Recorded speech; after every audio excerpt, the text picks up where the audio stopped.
Vous écoutez Crime Story, l'affaire Brigitte Devèvre, deuxième et dernier épisode. Le jeudi 6 avril 1972, Brigitte Devèvre, une adolescente de 15 ans, est retrouvée morte à Bruay-en-Artois, dans le Pas-de-Calais sur un terrain vague, à quelques rues de chez elle. Elle avait quitté la maison de ses parents pour passer la nuit chez sa grand-mère, à 15 minutes à pied. Dans la cité minière où elle a grandi, c'est un choc immense. Après 5 jours d'enquête qui n'ont rien donné, la police judiciaire de Lille essaie de retrouver tous ceux qui étaient présents le soir de la mort de Brigitte, dans un périmètre très restreint.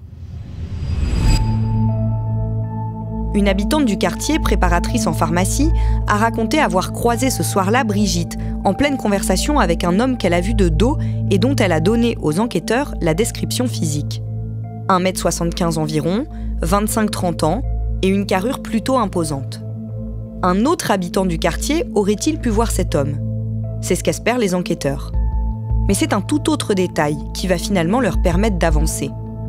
Une deuxième habitante raconte que le soir du 5 avril, elle n'a pas pu se garer sur la place de parking devant chez elle, qu'elle a l'habitude d'utiliser.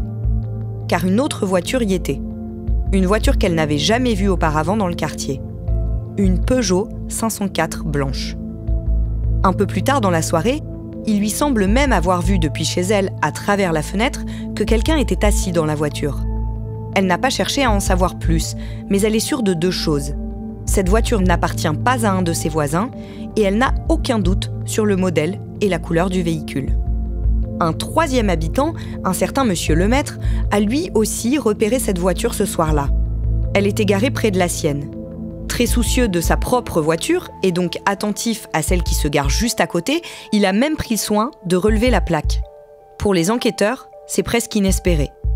L'immatriculation est 4163 GQ62.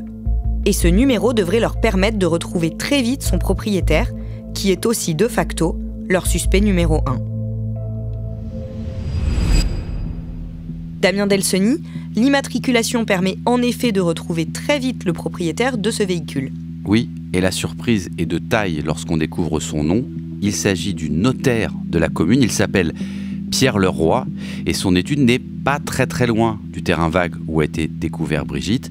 Alors, Pierre Leroy, c'est l'autre côté de Bruay-en-Artois, c'est l'incarnation de cette bourgeoisie de province qui vit à côté de la cité minière. Il est membre du Rotary Club, habitué aux successions un peu importantes du secteur, et donc c'est quelqu'un qui gagne de l'argent, qui est plutôt aisé. Le juge est très vite convaincu de sa culpabilité. Alors oui, et pour des raisons qui sont assez subjectives quand même finalement. Alors ce Pierre Leroy, il n'est pas marié, il est connu pour fréquenter les maisons closes de Lille, en tout cas le milieu de la prostitution lilloise.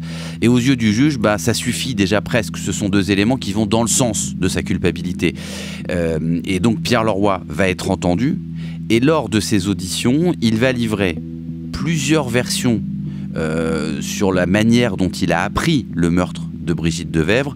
Et il va aussi livrer plusieurs versions sur son emploi du temps à l'heure du crime. Comment est-ce que cet homme explique la présence de sa voiture le mercredi 5 avril au soir dans le Coron ? Il va commencer par donner des raisons assez nébuleuses et puis il va se reprendre. Il va changer complètement de version et finalement, c'est quand même au bout de la 5e audition qu'il va expliquer qu'en réalité ce soir-là, il se rendait chez sa maîtresse, une certaine Monique Mayer, qui est la fille d'un riche marchand de meubles. Alors, il dit qu'en fait, il a fallu du temps pour avouer ça et qu'il a inventé autre chose avant parce qu'il souhaitait protéger sa maîtresse, mais le juge, lui, il pense pas du tout ça. Il pense simplement que le roi a menti, qu'il a inventé cette histoire. Et donc le 13 avril, c'est-à-dire une semaine après le meurtre de Brigitte Devèvre, Pierre Leroy, le notaire, est inculpé pour homicide volontaire. Pierre Leroy est incarcéré, sans preuve ni aveu, mais avec un faisceau de présomptions graves et concordantes, comme le formule le juge Henri Pascal. L'affaire va alors complètement dépasser la commune de Bruay-en-Artois et le département du Pas-de-Calais où elle a éclaté, jusqu'à devenir l'une des affaires les plus retentissantes et médiatisées de l'après-guerre. Entre les beaux quartiers et les maisons ouvrières, un terrain vague. Un espace d'herbe haute et de détritus qui sépare les mineurs des gens aisés. D'un côté, les corons, les femmes aux fenêtres qui attendent derrière les rideaux et les vieux mineurs à la retraite, un peu étonnés d'être encore là. De l'autre côté de ce terrain et jusqu'aux champs verts et aux coteaux, les maisons des notables.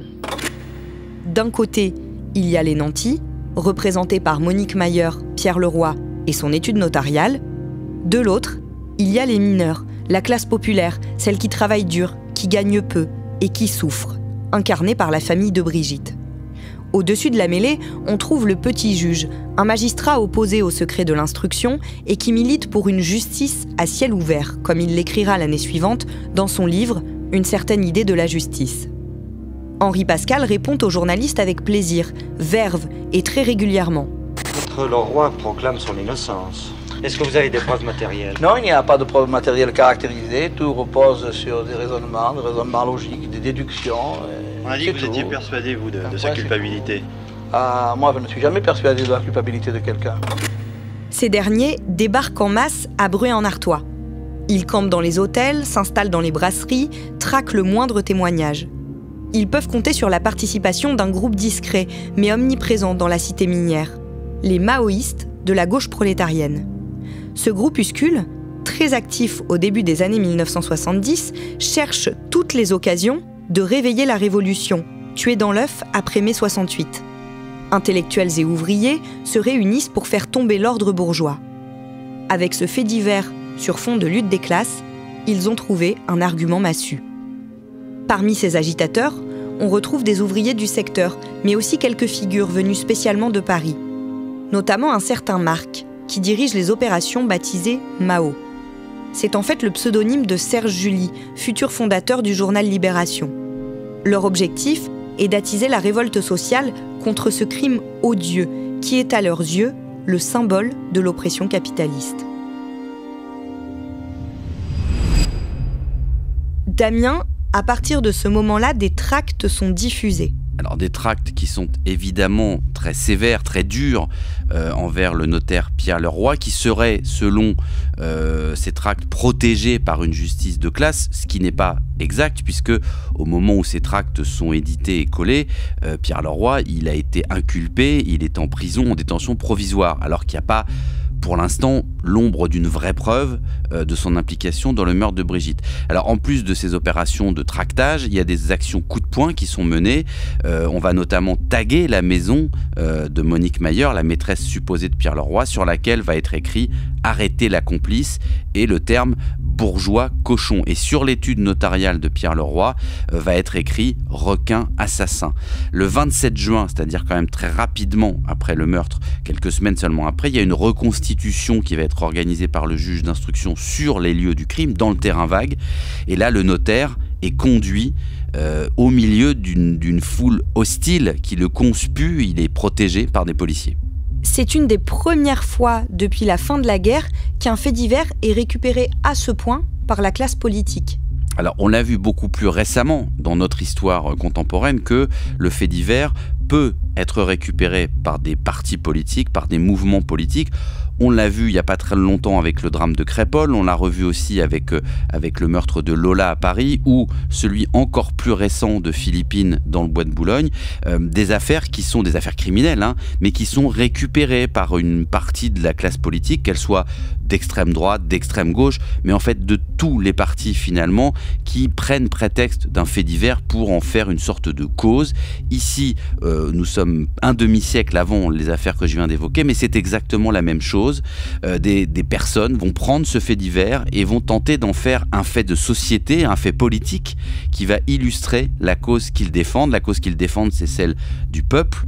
Et d'ailleurs, la cause du peuple, qui est le journal de la gauche prolétarienne que dirige symboliquement Jean-Paul Sartre, va mettre le crime de Bruay à sa une du numéro du 1er mai avec ce titre « Maintenant, ils massacrent nos enfants ». Ils, ce sont évidemment les bourgeois. Et en page intérieure, un titre saignant et encore quelque part plus direct, « Il n'y a qu'un bourgeois pour avoir fait ça ». Un comité qui se nomme Comité pour la vérité et la justice s'installe sur le terrain vague. Oui, et c'est vraiment la propagande maoïste qui alimente la colère locale, la colère populaire qui s'exaspère des soi-disant lenteurs de l'enquête. Il conforte l'opinion dans l'idée que le notaire Pierre Leroy bénéficie d'appuis haut placés, qu'il va bientôt d'ailleurs être libéré. Il y a des manifestations qui sont organisées avec des mots d'ordre assez rageurs. Pendant ce temps-là, Pierre Leroy continue de nier. Oui, alors il est resté toujours fidèle à ses dénégations du départ, il n'a jamais rien avoué. Et puis il n'y a toujours pas de preuves matérielles dans ce dossier pour l'impliquer.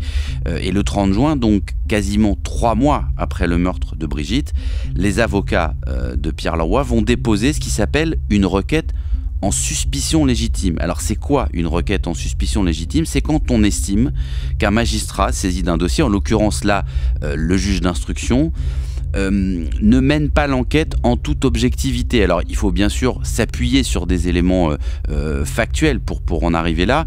Il ne s'agit pas de dire qu'on n'aime pas le juge ou que le juge ne fait pas bien l'enquête. Il s'agit de dire là, le juge, il prend des positions, il parle beaucoup à la presse, il est marqué politiquement et donc les avocats de Pierre Leroy disent il ne peut pas enquêter de manière honnête, intellectuellement et objective parce qu'il est en quelque sorte partisan dans ce dossier qui devient un dossier quelque part politique et donc ils font cette requête en suspicion légitime qui veut dire en vrai on soupçonne le juge de ne pas être complètement objectif et de ne pas faire correctement son métier. Le mercredi 12 juillet 1972, 3 mois après le meurtre de Brigitte, le juge organise une seconde reconstitution avec l'ensemble des témoins. Aucun d'eux ne reconnaît formellement l'accusé. Le lendemain de cette confrontation, il inculpe et fait incarcérer Monique Mayer, puisqu'elle a, elle aussi, livré aux enquêteurs des versions changeantes de son emploi du temps. Un élément supplémentaire pour alimenter la révolte. Le maire de Bruay-en-Artois, étiqueté socialiste, fâché de voir les maoïstes mettre de l'huile sur le feu, met en garde. Chacun peut donner son avis sur l'affaire Leroy, dit-il. Mais, de grâce, qu'on ne parle pas d'opposition entre riches et pauvres. C'est une vue de l'esprit qui ne correspond en rien à la réalité. Jean-Paul Sartre, qui n'a pas participé à l'élaboration du numéro de La Cause du Peuple où on écrivait « Il n'y a qu'un bourgeois pour avoir fait ça », se désolidarise des rédacteurs. Après quelques semaines, la pression redescend. Les avocats de Pierre Leroy, outrés par l'attitude du juge Henri Pascal, demandent qu'il soit dessaisi de l'affaire.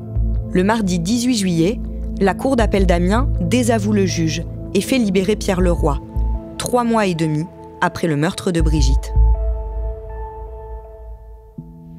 D'Amiens, un juge parisien est nommé pour reprendre l'affaire. Il s'appelle Jean Sablérol, c'est lui donc qui reprend l'instruction et il va tout reprendre depuis le début. Première décision qu'il prend, il fait libérer Monique Mayer, la maîtresse de Pierre Leroy, qui était elle toujours en détention et qui va donc sortir de prison quelques jours après Pierre Leroy. Et il va demander, ce juge Jean Sablérol, aux enquêteurs de reprendre l'enquête à zéro, de réentendre tout le monde, de réentendre aussi d'autres gens, d'autres témoins. Et c'est finalement plus d'1 an après les faits que l'affaire Brigitte Devèvre va connaître une réelle avancée. Le mercredi 18 avril 1973, un jeune homme reconnaît les faits devant les enquêteurs. La police a fini par soupçonner donc ce jeune homme de 17 ans qui s'appelle Jean-Pierre Flao. Il vit avec son frère, il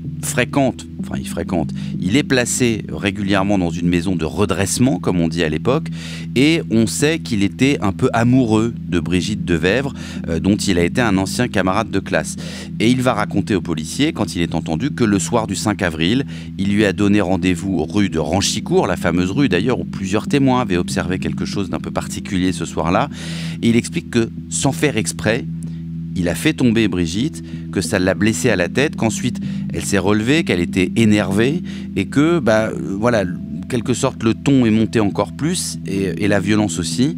Il l'a étranglée et il l'a traînée jusque dans le fameux terrain vague. Simplement, dans cette histoire que raconte ce jeune homme de 17 ans, il y a des incohérences et les policiers ne sont pas sûrs et certains, en fait, de vraiment tenir le coupable. En octobre 1974, plus de 2 ans après le meurtre de Brigitte, la justice prononce une ordonnance de non-lieu en faveur de Pierre Leroy et de Monique Mayer. Oui, parce que eux, malgré cette nouvelle piste là sur cet adolescent, ils étaient toujours impliqués judiciairement dans l'enquête sur la mort de Brigitte. Donc cette ordonnance de non-lieu, elle permet de les mettre officiellement hors de cause. Alors, tout ça c'est des décisions judiciaires, on se doute bien que beaucoup de personnes dans la ville et au-delà pensent quand même que malgré ce non-lieu, il reste mouillé dans l'affaire. Donc Jean-Pierre Flahault, lui, le jeune qui a été soupçonné après, il est jugé à huis clos devant le tribunal pour enfants. Entre-temps, il est revenu sur ses aveux qui posaient déjà un certain nombre de questionnements, voire de problèmes aux policiers. La famille Devèvre ne croit d'ailleurs pas du tout à la culpabilité de ce jeune homme. Et leur avocat, qui est un avocat célèbre parisien, Maître Kiechman, va lui demander l'acquittement. Et c'est ce qui va se passer. Jean-Pierre Flahault est acquitté au bénéfice du doute le 15 juillet 1975.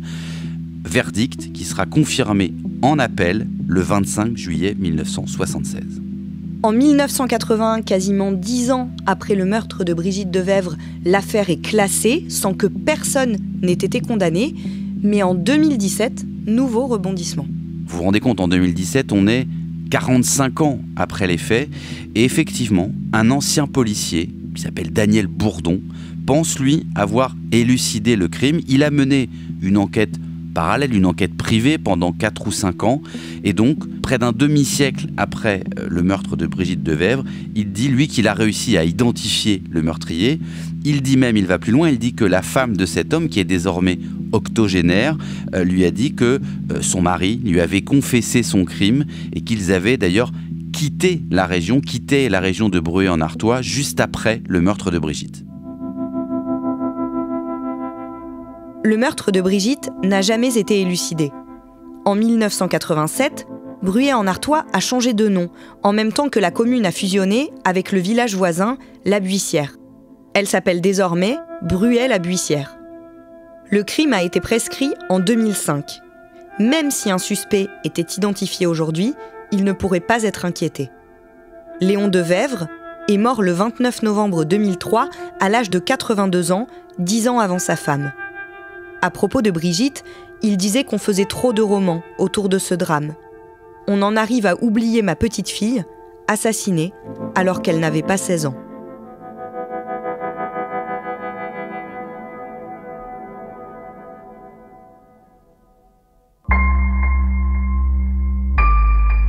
Vous venez d'écouter Crime Story, le podcast fait divers du Parisien, avec à la production Clara Garnier-Amouroux, Clara Grouzis et Clémentine Spiller, à la réalisation Julien Moncouquiol et à la rédaction en chef Jules Lavie. Un épisode que je vous raconte avec Damien Delseny. Nous nous sommes appuyés sur le livre Le mystère de Bruay-en-Artois, l'affaire Brigitte Devèvre de Nathalie Gillot, publié aux éditions Les Presses de la Cité. Notre podcast est à retrouver chaque samedi sur le site leparisien.fr et sur toutes les plateformes d'écoute.